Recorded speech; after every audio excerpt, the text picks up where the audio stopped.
आज के इस वीडियो में आप सभी लोगों का स्वागत है और मैं हूं अमित फ्रॉम द एस्पिरेशन। और आज हम लोग एक बहुत ही कॉन्टेंशियस ये मुद्दे के ऊपर ये चर्चा लेकर के आए हैं। तो इसके जो ये तकनीकी पक्ष है या इसमें किस हद तक ये राजनीति हो रही है, इन सब सारे चीजों के बारे में हम लोग आज के इस वीडियो में ये चर्चा ये करेंगे। आपको मालूम होगा कि अभी फिलहाल में ही हमारे देश के गृह मंत्री श्री अमित शाह जी ने एक स्टेटमेंट दिया था, पब्लिक स्टेटमेंट दिया था कि जल्द ही ऐसा समय आएगा या समाज में ऐसी ये परिवर्तन होगी कि जिससे कि अंग्रेजी यानी कि ये बोलने वाले जो लोग हैं यानी कि इंग्लिश स्पीकिंग जो लोग हैं उनको अपने आप में ये शर्म का अनुभव होगा और वो लोग अंग्रेजी यानी कि ये बोलने से ये बचेंगे। अब ये स्टेटमेंट जो है इस स्टेटमेंट को यानी कि दो नजरिए से देखा जा सकता है। और ये जो उनका स्टेटमेंट जो रहा है इस पे ये काफी राजनीति भी हो रही है और विभिन्न जो राजनीतिक दल हैं उनके जो ये बड़े बड़े ये नेता हैं यानी कि ये विपक्षी पार्टियों के, तो उन लोगों का स्पष्ट रूप से आरोप है कि देश के ये गृह मंत्री साहब जो है या ये सत्ता पक्ष में जो ये बैठे हुए जो लोग हैं उनके अपने जो ये परिजन हैं या उनके ये बेटा बेटी हैं, तो ये लोग ये विदेश में ये पढ़ रहे हैं और विदेश की आपको ये नामचीन यूनिवर्सिटीज में पढ़ रहे हैं। कोई स्टैनफोर्ड में पढ़ रहा है, कोई ऑक्सफोर्ड में पढ़ रहा है, कोई आपको यानी कि येल यूनिवर्सिटी में पढ़ रहा है। तो डिफरेंट जो ये प्रेस्टिजियस यूनिवर्सिटीज है ये वर्ल्ड की, तो वहां पे इन सारे ये नेताओं के आपको ये बच्चे और बच्चियां ये पढ़ रहे हैं। और दूसरी तरफ जो आपको ये सत्ता पक्ष है, तो सत्ता पक्ष के जो लोग हैं वो हिंदी के यानी कि सपोर्ट में और हिंदी के ये सपोर्ट से कहीं ज्यादा ये अंग्रेजी के ये विरोध में ये लोग इस प्रकार का ऐसा ये माहौल बना रहे हैं जिससे कि जो देश की ये सामान्य जनता है, जो देश के ये दबे कुचले जो लोग हैं, उनके जो बच्चे और बच्चियां हैं वो लोग ये मेन स्ट्रीम में प्रोग्रेस में यानी कि ये समाज की जो मुख्य धारा है उसमें वो लोग ये ना आ सके। तो ये आपको ये विपक्षी ये दलों के नेताओं का ये आरोप है कि ये जानबूझ करके एक वह राजनीतिक एजेंडे के तहत और ऐसा जो यानी कि अंग्रेजी भाषा के प्रति एक प्रकार का यानी कि ईर्ष्या या द्वेष का भाव जो है वो हमारी सोसाइटी के अंदर ये पैदा किया जा रहा है। तो अगर इस पूरे मुद्दे को आप ये देखेंगे तो इस मुद्दे के ये दो पहलू हो सकते हैं या दो यानी पर्सपेक्टिव से यानी कि आपको ये दो ये पॉइंट ऑफ व्यू से इस पूरे स्टेटमेंट को एनालाइज किया जा सकता है। एक तो ये पॉइंट ऑफ व्यू है कि ऐसा हो सकता है कि जो यानी कि ये सत्ता पक्ष है और खास करके जो देश के ये गृह मंत्री है अमित शाह, तो हो सकता है कि ये कल्चरल ये नेशनलिज्म की भावना को, जो सांस्कृतिक ये राष्ट्रवाद जो होती है उसकी ये भावना को ये प्रबल करने के लिए या लोगों के ये दिल और दिमाग में अपनी भाषा, अपनी संस्कृति और जो हमारा वे ऑफ लिविंग है, जो हमारी हिस्ट्री है, उसके प्रति एक वह प्राइड का भाव, एक सम्मान का भाव, एक सेल्फ रेस्पेक्ट का भाव ये जनरेट करने के लिए ऐसा हो सकता है कि ऐसा स्टेटमेंट यानी कि ये दिया जा सकता है। और अक्सर ऐसा होता है हर एक देश में, जो वहां की जो मुख्य भाषा होती है तो उस भाषा को लेकर के वहां के लोगों के मन में, उनके दिल में एक वह प्राइड का भाव ये जनरेट करने के लिए ऐसे असर्शंस या ऐसे ये कथन या इस प्रकार के स्टेटमेंट्स जो है वो ये दिए जाते हैं। लेकिन उसके पीछे एक बात और होती है कि जो भी ये लीडरशिप होता है जो कि इन सब सारे बातों को ये बोल रहा होता है, तो उस ये लीडरशिप की ये तरफ से इस चीज के यानी कि ये कॉन्क्रीट रूप में, ये ठोस रूप में ऐसे ये कार्य भी ये जमीन के ऊपर किए जाते हैं जिससे कि किसी देश की या उस देश की ये भाषा जो है, उस ये भाषा को ये सम्मान मिले या उस भाषा को ये बोलने वाले लोगों के ये मन में अपनी भाषा के प्रति एक सम्मान का भाव ये जागृत हो। तो ऐसा हो सकता है और ऐसा होता है, क्योंकि हम लोग जानते हैं कि अंग्रेजी को लेकर के हमारे देश के अंदर, हमारे ये समाज में एक प्रकार से इसको ऐसे लिया जाता है जैसे कि it's a priceless A commodity, और इसको इस रूप में ये ट्रीट किया जाता है हमारे ये समाज के अंदर कि अभी भी कि अंग्रेजी जो भाषा है, ये जो समाज के जो यानी इलीट वर्ग जो होते हैं, यानी कि समाज का जो ये प्रबुद्ध तबका है, समाज का जो संपन्न तबका है या जो ये प्रिविलेज क्लास है, उनकी ये भाषा है। और अंग्रेजी भाषा को लेकर के भारतीय ये जनमानस पे एक अजीब प्रकार का रेस्पेक्ट का भाव ये बहुत ही एक लंबे टाइम से ये भारतवर्ष में ये चलते आ रहा है। आज के भी डेट में ऐसा होता है, आपको ये किसी भी चीज की जानकारी ना हो, but if you can speak ये few words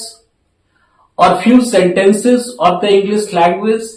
then you could be recognized as a very knowledgeable person in the whole society.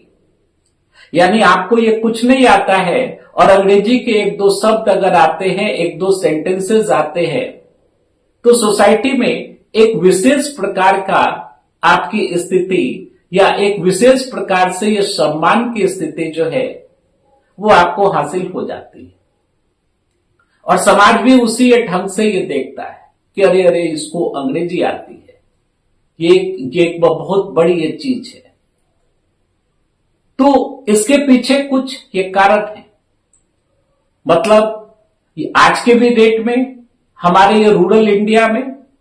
Most of the people, अधिकतर जो लोग हैं उनको अंग्रेजी भाषा का ये ज्ञान नहीं है, लेकिन ये उनके सेंटिमेंट्स में ये बात ये लगी हुई है। वो लोग ऐसा सोचते हैं, ऐसा वो फील करते हैं कि अगर किसी को अगर अंग्रेजी आती है तो वो एक बहुत ही विद्वान व्यक्ति होगा या बहुत ही यानी कि पढ़ा लिखा ये व्यक्ति होगा। तो इस प्रकार का ये परसेप्शन जो है वो हमारी सोसाइटी के अंदर है और उसके पीछे कुछ कारण है। और सबसे बड़ा कारण ये है कि हम लोग जानते हैं कि हमारे देश में यानी कि ये 200 सालों से अधिक समय तक ये ब्रिटिश एम्पायर का ये शासन रहा। अब ये सर्वविदित है, पूरे वर्ल्ड में ये चीज ये देखने में आई है कि अगर कोई एग्रेसर यानी कि बाह्य आक्रमणकारी अगर वो देश के ऊपर, किसी अन्य देश के ऊपर अगर वो अधिकार करता है, तो शुरुआती दौर में तो वो फोर्स का इस्तेमाल करके, यानी कि आप समझिए कि ब्रूट फोर्स का इस्तेमाल करके, बंदूक की दम पे अपने वो शासन को इस्टेब्लिश करता है। और इस्टेब्लिश करने के पश्चात हमेशा ये बात ये देखने में आई है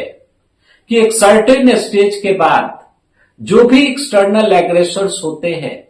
जो भी ये बाह्य आक्रमणकारी होते हैं, वो अपने कल्चर को, अपने लैंग्वेज को और इवन अपने रिलीजन को भी एक हेजिमोनियल इंटेंशन के साथ, यानी कि एक वर्चस्व आपको यानी वर्चस्ववादी इंटेंशन के साथ स्थानीय लोगों के ऊपर उसको लादना शुरू कर देते हैं।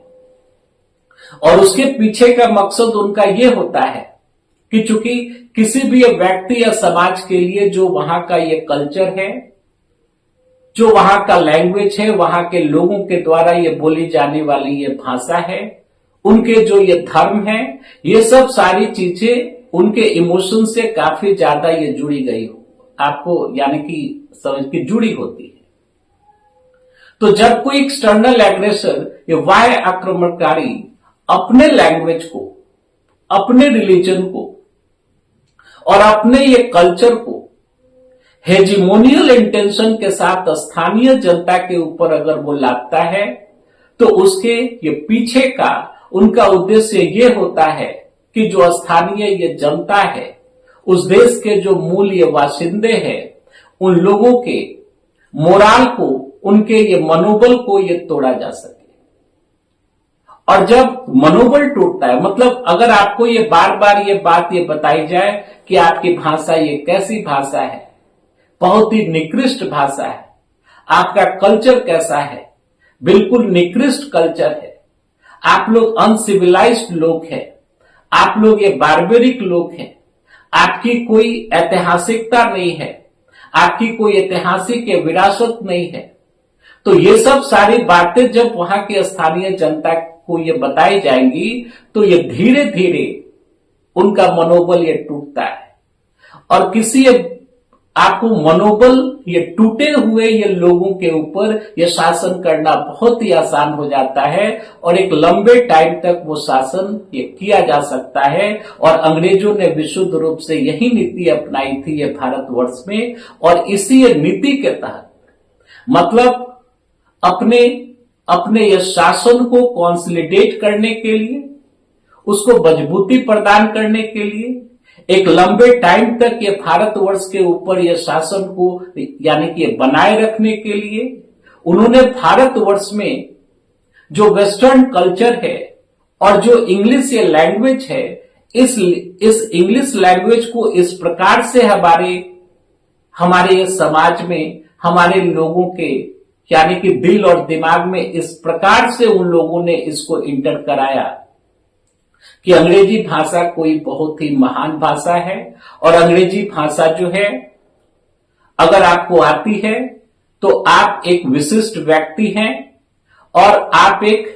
प्रिविलेज से युक्त और नॉलेज से युक्त ये व्यक्ति है। तो ये जो यानी कि क्रम जो है, ये सैकड़ों साल तक ये सब चीजें बहुत ही सिस्टमैटिक मैनर में हमारे देश के लोगों के ये दिल और दिमाग में ब्रिटिशर्स के द्वारा जो ये भावना ये घुसाई गई, जो ये एक विश्वास ये घुसाया गया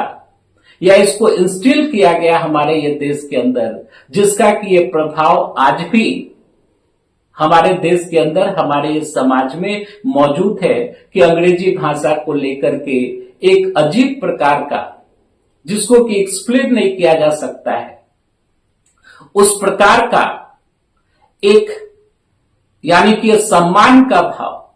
या अंग्रेजी भाषा को लेकर के कि एक बहुत ही विशिष्ट भाषा है, विशिष्ट लोगों की भाषा है, तो इस प्रकार का भाव जो है वो आज भी हमारे देश में मौजूद है। और हमारे ये सोसाइटी के ये कॉन्शियसनेस में ये चीज ये बैठ गई है। तो ये एक प्रकार का एक वो ब्रिटिश हैंगओवर है। तो अगर आप इस लिहाज से अगर इस चीज को देखा जाए कि नहीं, हमको अपनी भाषा को आगे ये बढ़ानी है, हमको अपनी ये भाषा को उसके विकास के उच्चतम स्तर तक ये ले जाना है और जन जन की भाषा इसे ये बनानी है, तो अगर उस दृष्टिकोण से अगर देखा जाए तो हिंदी को ये बढ़ाना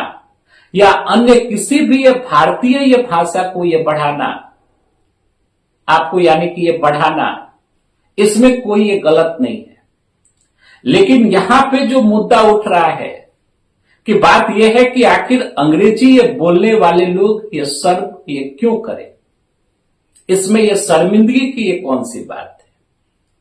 तो ये जो स्टेटमेंट है, मतलब ये पुरानी भी कहावत है कि आप किसी को ये काट करके अगर ये छोटा करना चाहिएगा तो वो एक अच्छी बात नहीं है। आप बिना किसी को ये काटे हुए भी आप बड़े हो सकते हैं। यानी कि अगर उस लाइन के ये सामने अगर आप एक बड़ी लाइन ये खींच दे रहे हैं, तो बड़ी लाइन की तुलना में वो जो ये पहले वाली जो लाइन थी वो अपने आप ये छोटी हो जाएगी। तो अंग्रेजी ये भाषा को ये गाली दे करके या अंग्रेजी भाषा जो बोलने वाले जो लोग हैं उनको यानी कि ये किसी भी प्रकार से ये निम्नतर ये दिखा करके हिंदी भाषा का विकास ये नहीं हो सकता है। तो इसका ये मतलब है कि ऐसे स्टेटमेंट्स में ये कहीं ना कहीं ये राजनीति छुपी हुई है। और आपको अमित शाह की जैसी ये पॉलिटिक्स है और अमित शाह ये जिस प्रकार की राजनीति ये करते हैं, तो उस हिसाब से अगर आप देखिएगा तो इस पूरे स्टेटमेंट में ये पॉलिटिक्स ही ये छिपी हुई है, दूसरा अन्य कोई कारण ये नहीं हो सकता है। और इसको अगर इस नजरिए से देखें तो ये सीधा सा मतलब है कि हम लोग जानते हैं कि भारतवर्ष में जो ये बहुसंख्यक जो आबादी है, बहुसंख्यक जो लोग हैं, वो अंग्रेजी को वो नहीं जानते। तो अंग्रेजी को ये ना जानना अपने आप में कोई ये प्रॉब्लम की चीज नहीं है। अगर कोई चाहे तो वो जान सकता है, अगर वो जानना ही नहीं चाहता है तो उसकी मर्जी है, उसमें कुछ नहीं किया जा सकता है। क्योंकि ये भाषा जो होती है तो ये भाषा अपने आप में कुछ नहीं है। भाषा के पीछे जो हमारे ये भाव होते हैं, जो ये भाव छिपे होते हैं, उनकी ये प्रधानता होती है। भाषा तो ये शब्द है और शब्दों के पीछे जो भाव होता है उस भाव की ये प्रधानता होती है। और बिना शब्द बोले हुए भी लोग अपने ये भाव के माध्यम से इस ये संसार से या रेस्ट ऑफ द वर्ल्ड के साथ वो कम्युनिकेट वो कर सकते हैं। और बहुत सारे लोगों ने ये किया है और आगे भी वो करते रहेंगे। तो यानी कि ये भारतवर्ष में जो बहुसंख्यक जो आबादी है वो अंग्रेजी वो नहीं बोलती है। और दूसरी तरफ कि चूंकि अंग्रेजी को लेकर के भारतीय समाज में एक ऐसा भाव ये पहले से ही ये विद्यमान है कि अंग्रेजी जो है ये इलीट लोगों की ये भाषा है, तो फिर ये सीधा सीधा ये प्रतीत होता है कि इस स्टेटमेंट को ये दे करके एक पोलराइजेशन की कोशिश की गई है, एक ध्रुवीकरण की ये कोशिश की गई है, जिसमें कि जो बहुसंख्यक आबादी जिसको कि अंग्रेजी ये नहीं आती है और वो आबादी के मन में ये अंग्रेजी के प्रति ये यानी कि घृणा पैदा करके या अंग्रेजी को इस रूप में ये प्रस्तुत करके कि ये जो है वो हमारे वो कल्चर, हमारे सेंटिमेंट्स, हमारे जो नेशनल जो यानी कि जो हमारा हेरिटेज है उसकी भावना के ये विपरीत ये लैंग्वेज है। तो इस प्रकार के सेंटिमेंट्स को ये क्रिएट करके और यहाँ पे ये लोगों के ये पोलराइजेशन करने की ये कोशिश ये की गई है। क्योंकि अब तो ये विशुद्ध रूप से ये बात ये मालूम ये चल रही है कि एक प्रकार का एक वो पॉलिटिकल स्टेटमेंट था और जिसका कि मुख्य उद्देश्य ये भाषा के आधार पे लोगों को और बहुसंख्यक लोगों को जिनको कि अंग्रेजी ये नहीं आती है, खास करके जो हिंदी हार्टलैंड के जो लोग हैं, जिसको हिंदी हार्टलैंड बोलते हैं, यानी कि ऊपर के या नॉर्थ के, वेस्ट के या सेंट्रल के, ईस्ट के जो भी ये राज्य है, उन सारे ये राज्यों में एक बहुसंख्यक ये जनसंख्या को ये लैंग्वेज के नाम पे ये पोलराइज करने की ये कोशिश हुई है और जिसमें कि ये अंग्रेजी को ये नीचा दिखाने की कोशिश ये की जा रही है। तो किसी को ये नीचा दिखा करके आप ऊंचा ये नहीं हो सकते हैं। यानी कि अंग्रेजी भाषा वो चाहे उसका ये जिस भी ढंग से ये विकास हुआ हो, चाहे उसका विकास ये जहां से भी हुआ हो, लेकिन ये बात ये सही है कि आज के डेट में जो लिंगुआ ये फ्रैंका जिसे बोलते हैं, यानी कि ब्रिज लैंग्वेज, ये ब्रिज लैंग्वेज अभी भी ये वर्ल्ड में इंग्लिश ही है। And in most of the Nations, अधिकतर देशों में एटलीस्ट अगर आपको अंग्रेजी आती है तो आप वहां एटलीस्ट एग्जिस्ट ये कर सकते हैं या थोड़ा बहुत अपनी बातों को ये कम्युनिकेट ये कर सकते हैं। तो ये चीजें मतलब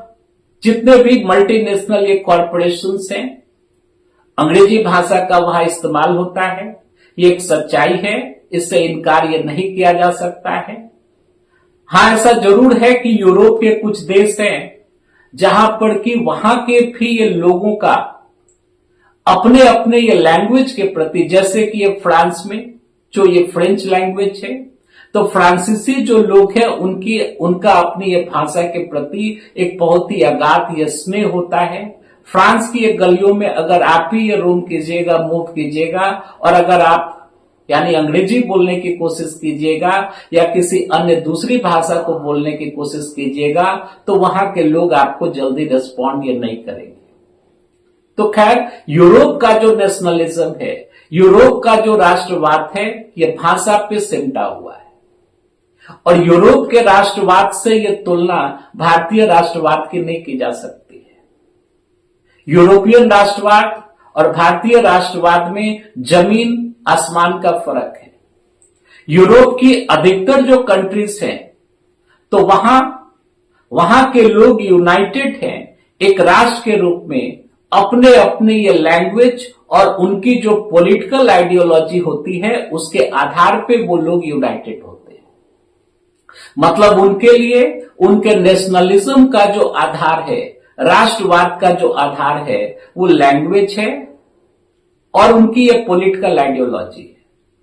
दूसरा अन्य किसी भी एक कारण से वहां के लोग यूनाइटेड नहीं हो सकते।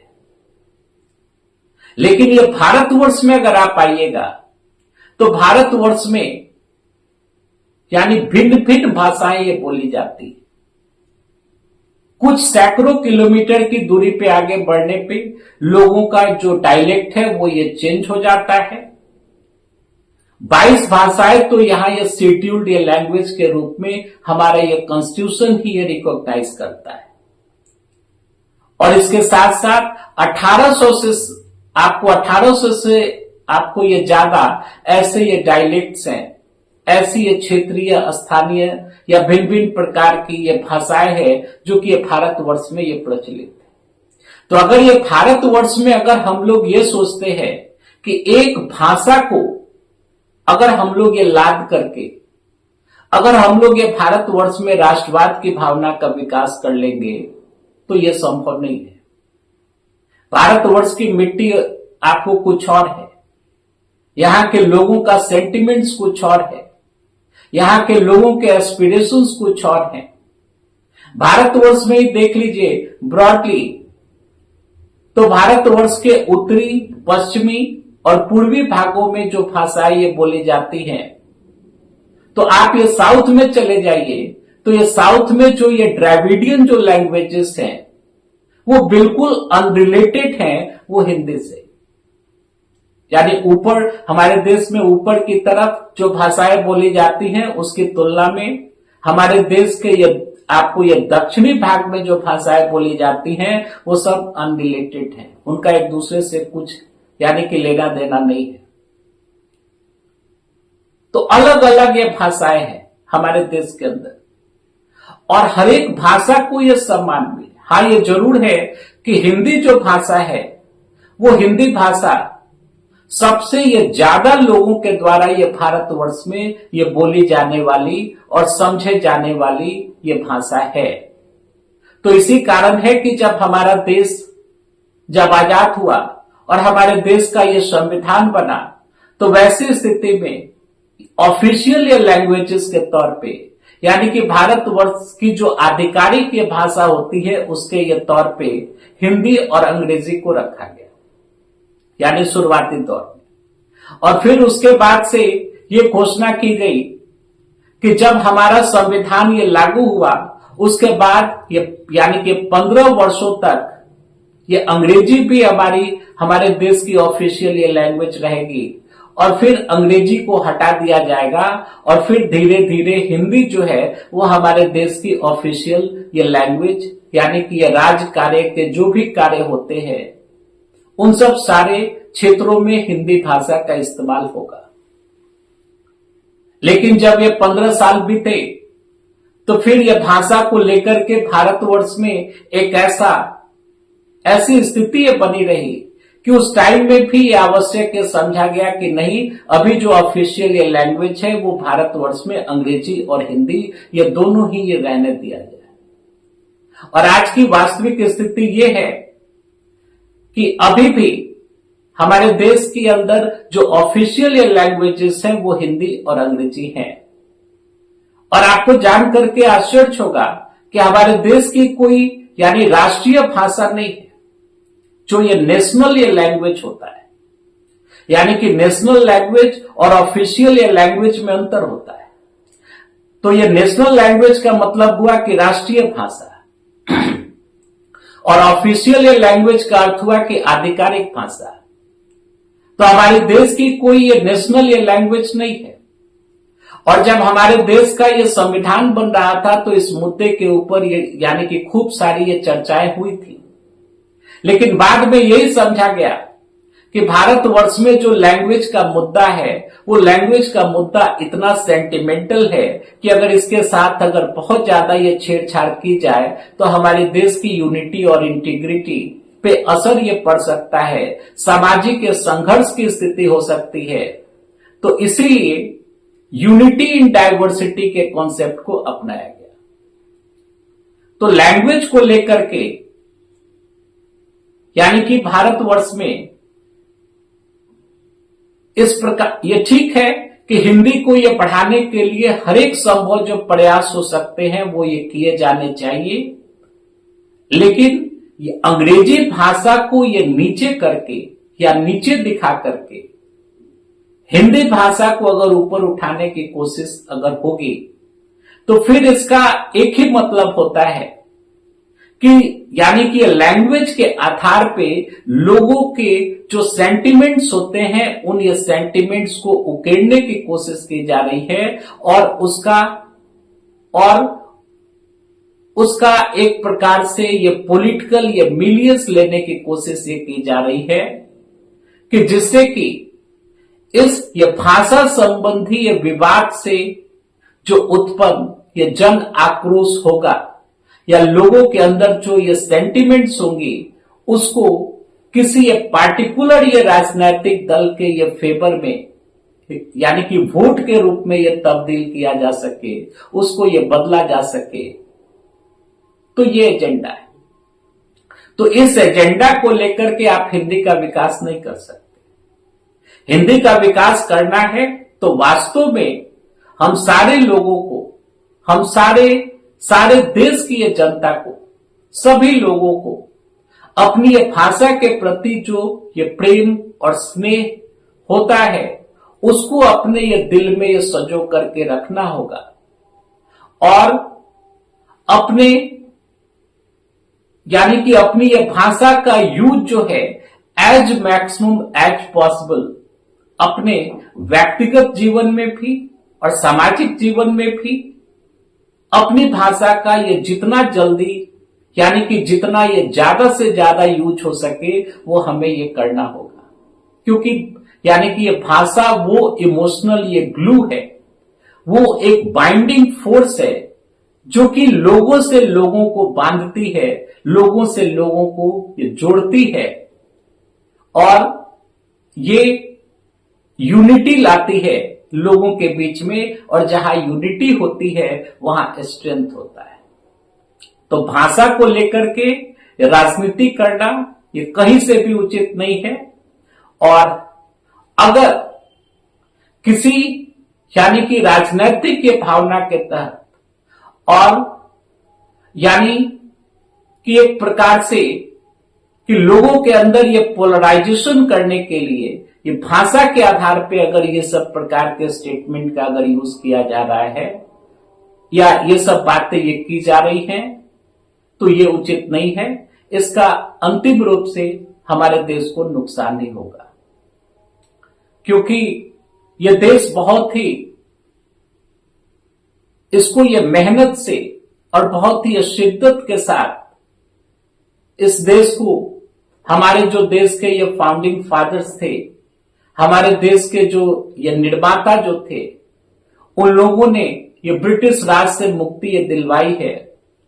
और फिर भारतवर्ष में एक ऐसे ये संविधान को स्थापित किया है जो संविधान हमारे देश के अंदर ये न्याय की बात करता है, समानता की बात करता है, भाईचारे की बात करता है और हर एक व्यक्ति के, हर एक भारतीय के एस्पिरेशंस को ये पूरा करने के लिए हमारा संविधान जो है ये प्रतिबद्ध है। तो राजनीति अपने जगह पे है, लेकिन जो देश का जो सचमुच में जो विकास है, जो व्यक्तियों का ये सचमुच में ये विकास है, ये एक मत दूसरी बात है, ये एक मत कंस्ट्रक्टिव काम है। आशा है आपको ये वीडियो अच्छा लगा होगा और अगर अच्छा लगे तो कृपया ये कंजूसी ना करें, लाइक शेयर और सब्सक्राइब करें। फिर से हम लोग ये आपको अन्य किसी और मुद्दे के ऊपर और ऐसा मुद्दा जिसके के ऊपर हमें कुछ ये जानकारी मिल सके, तो उस मुद्दे के ऊपर ये फिर से एक नया वीडियो लेकर के आपके सामने जल्द ही ये प्रस्तुत होंगे। आपने इस वीडियो को ये ध्यान से सुना, इसके लिए आपका बहुत बहुत ये धन्यवाद। तो आज का वीडियो यहीं ये समाप्त हो रहा है। धन्यवाद।